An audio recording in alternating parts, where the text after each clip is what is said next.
What is the definition of education? Education কাকে বলে? EDUCATION,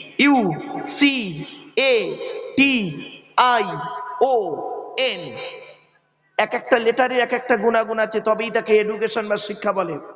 ই থেকে ইগারলি, ডি থেকে ডেভেলপমেন্ট, ইউ থেকে ইউনিভার্সাল, সি থেকে ক্যাপাবিলিটি, এ থেকে অ্যাক্টিভ, টি থেকে টলারেন্স, আই থেকে ইন্টেলিজেন্ট, ও থেকে ওবিডিয়েন্স, এন থেকে ন্যাচারাল। এতগুলো গুণে গুণান্বিত বস্তুকে বলা হয় এডুকেশন বা শিক্ষা। শিক্ষাটা নেবে কে? যে নেবে তাকে বলা হয় স্টুডেন্ট। Hui is student? কোন ছেলেটাকে স্টুডেন্ট বলে?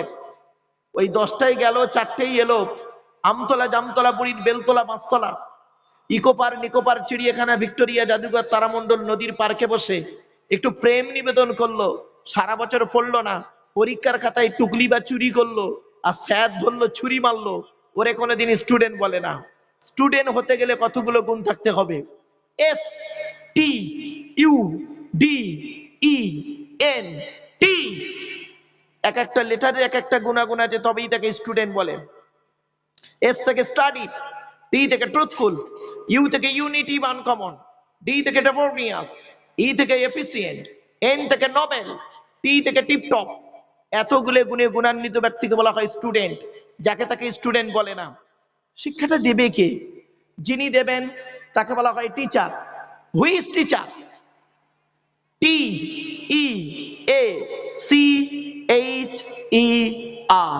টি থেকে ট্রেনার, ই থেকে ইগারলি, এ থেকে ability, most important letter C, C থেকে ক্যারেক্টার, এইচ থেকে অনেস্টি, ই থেকে আরবি, আর থেকে রেগুলারিটি। এতগুলো গুণে গুণান্বিত ব্যক্তিকে বলা হয় টিচার।